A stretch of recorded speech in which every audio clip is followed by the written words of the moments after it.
3. Assalamualaikum warahmatullahi wabarakatuh.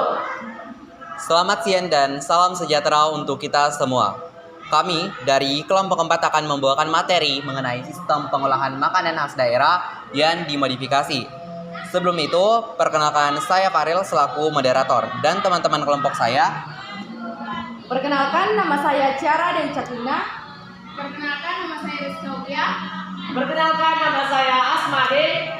Perkenalkan, nama saya Viola. Perkenalkan, nama saya Fadil Muda. Baik, materi dari presentasi kali ini mencakup 4 poin. Yang pertama, pengertian makanan khas daerah. Yang kedua, pengertian pengolahan makanan. Yang ketiga, pengertian makanan khas daerah yang dimodifikasi. Dan yang ketiga adalah jenis-jenis dari produk makanan yang dimodifikasi. Adapun materi pertama akan dibawakan oleh Saudara Ciara Dewi Catlina. Dengan ini saya persilakan. Baik, terima kasih atas kesempatan yang diberikan oleh moderator. Nah, untuk materi pertama ada pengertian dari sistem pengolahan makanan. Pengolahan makanan adalah kumpulan metode dan teknik yang digunakan untuk mengubah bahan mentah menjadi makanan atau mengubah makanan menjadi bentuk lain untuk konsumsi oleh manusia atau hewan di rumah atau oleh industri pengolahan makanan. Nah, yang kedua ada pengertian dari makanan khas daerah. Makanan khas daerah adalah makanan yang biasa dikonsumsi di suatu daerah dan cocok dengan lidah masyarakat setempat. Biasanya, setiap daerah memiliki cita rasanya masing-masing yang membuatnya menjadi suatu ciri khas dari daerah tersebut. Produk makanan khas daerah terdiri atas makanan dan minuman khas daerah. Makanan dapat dibagi menjadi makanan kering dan makanan basah. Produk makanan dapat juga dikelompokkan menjadi makanan jadi dan makanan setengah jadi. Makanan jadi adalah makanan yang dapat langsung disajikan dan dimakan. Makanan setengah jadi membutuhkan proses untuk mematangkannya sebelum siap untuk disajikan dan dimakan. Makanan dari daerah Sumatera Barat dan kuku macan dari Kalimantan Timur. Makanan kering khas daerah yang tidak dapat langsung dimakan, misalnya kerupuk udang Sidoarjo dan dendeng sapi Aceh. Sedangkan menurut bahan bakunya, makanan khas daerah dikelompokkan pada makanan khas daerah yang berbahan nabati dan yang berbahan hewani. Terima kasih, saya kembalikan ke moderator. Baik, itu tadi materi mengenai definisi dari makanan khas yang dimodifikasi. Selanjutnya materi mengenai jenis-jenis makanan yang dimodifikasi baik secara nabati dan hewani akan dibawakan oleh Rizky Aulia. Dengan ini saya persilakan. Baik, terima kasih atas kesempatan yang diberikan oleh moderator. Di sini saya akan menjelaskan jenis-jenis makanan yang dimodifikasi. Pertama, produk makanan modifikasi nabati.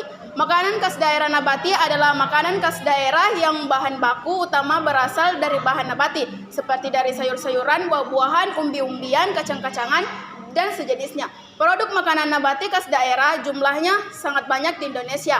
Hampir di setiap daerah mempunyai banyak makanan khas daerah yang berbahan baku nabati. Beberapa contoh produk makanan khas daerah hewani yang ada di Indonesia, misalnya asinan fruit leather, kulit buah, dan mochi. Ketiga produk ini juga sudah cukup dikenal di Indonesia, tetapi inovasi terhadap produk ini masih bisa terus dilakukan, baik inovasi produk maupun kemasannya. Yang kedua, produk makanan modifikasi hewani.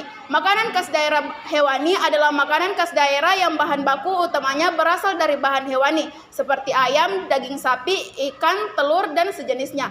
Beberapa contoh produk makanan khas daerah hewani yang ada di Indonesia, misalnya telur asin, dadi, dan rendang. Ketiga produk ini sudah cukup dikenal di Indonesia dan masih bisa terus dikembangkan, baik mutu produknya maupun kemasannya.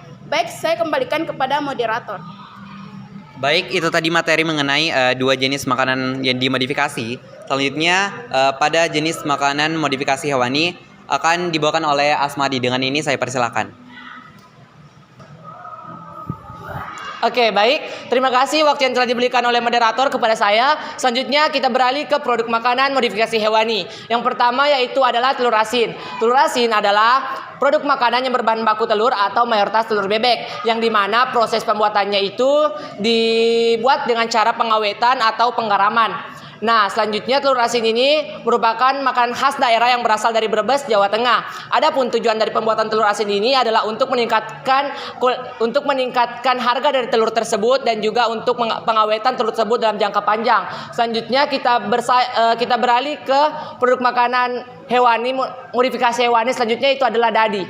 Dadi atau dadia merupakan hasil fermentasi secara alami air susu kerbau dalam tabu bambu yang sudah lama dihasilkan di Sumatera Barat. Penemunya adalah Azima et al, pada tahun 1999 dan di Jambi ditemukan oleh Sunarlim pada tahun 2009. Nah, dadi merupakan produk fermentasi yang sangat kaya akan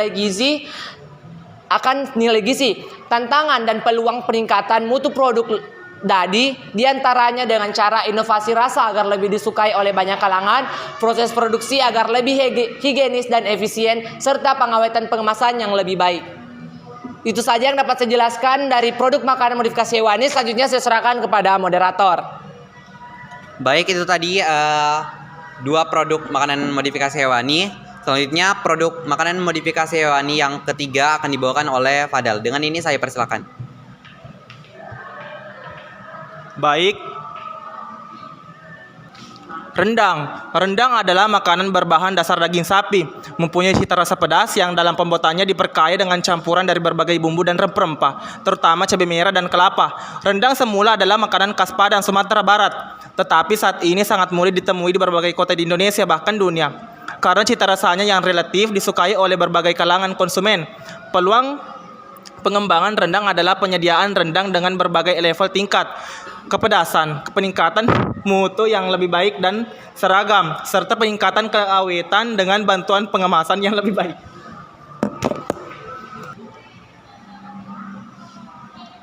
Baik, itu tadi pemaparan mengenai produk makanan hewani. Selanjutnya produk makanan modifikasi dari nabati yang akan dibawakan oleh Andi Aulia Alvira. Dengan ini saya persilakan. Baik, selanjutnya ada produk makanan modifikasi nabati. Asinan. Asinan merupakan jenis makanan yang terbuat dari buah-buahan atau sayuran segar yang diberi kuah dengan paduan berbagai jenis bumbu, terutama cabai, gula, dan pengasam, asam jawa atau asam makan. Asinan dikenal sebagai oleh-oleh khas dari kota Bogor, Jawa Barat, walaupun sudah banyak ditemukan juga di daerah lainnya. Tantangan dan peluangnya adalah peningkatan mutu asinan, tingkat keawetan, dan pengemasan yang lebih baik agar konsumen lebih nyaman dalam membawa dan mengkonsumsinya. Yang kedua ada fruit leather. Fruit leather adalah jenis makanan dari buah-buahan yang sudah diproses dengan cara penghancuran buah, pencetakan yang kemudian dikeringkan. Fruit leather mulai dikembangkan di beberapa daerah di Indonesia yang mempunyai sumber daya alam atau SDA, buah-buahan yang melimpah, seperti di Jawa Barat dan Jawa Timur. Tantangan dan peluang untuk wirausaha fruit leather ini masih sangat terbuka karena pesaingnya masih sedikit, bahan baku melimpah, dan pasar cukup besar. Inovasi produk dan kemasan masih sangat terbuka lebar untuk dikembangkan.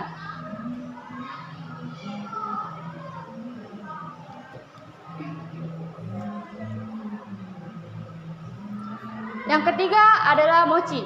Mochi adalah makanan yang terbuat dari ketan yang ditumbuk sehingga lembut dan lengket, kemudian dibentuk sesuai selera. Makanan ini di Indonesia banyak ditemukan di Sukabumi, Jawa Barat, dengan bentuk dan kemasan yang saat ini sudah cukup membaik. Tantangan wirausaha mochi adalah stabilitas mutu, terutama keawetan. Peluang wirausaha mochi adalah pengembangan variasi bentuk, rasa dan isi, serta kemasannya. Baik, saya kembalikan kepada moderator.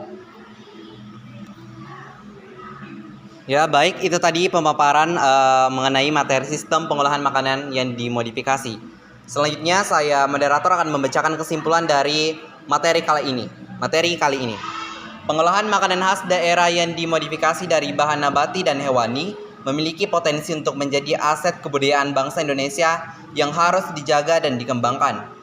Kegiatan pengolahan produk makanan daerah saat ini merupakan salah satu usaha yang sangat menjanjikan bagi masyarakat, karena potensi sumber daya alam di Indonesia yang cukup potensial untuk diolah menjadi makanan khas daerah. Oleh karena itu, pengembangan makanan khas daerah yang dimodifikasi dapat menjadi modal penting dalam pengembangan ekonomi dan pelestarian kebudayaan di Indonesia.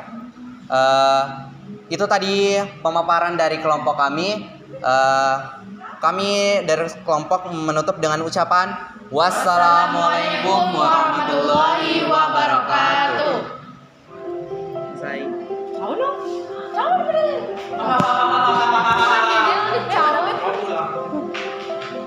Jadi kalau di bumbu dan rempah-rempah, terutama cabai merah dan kelapa, rendang semut.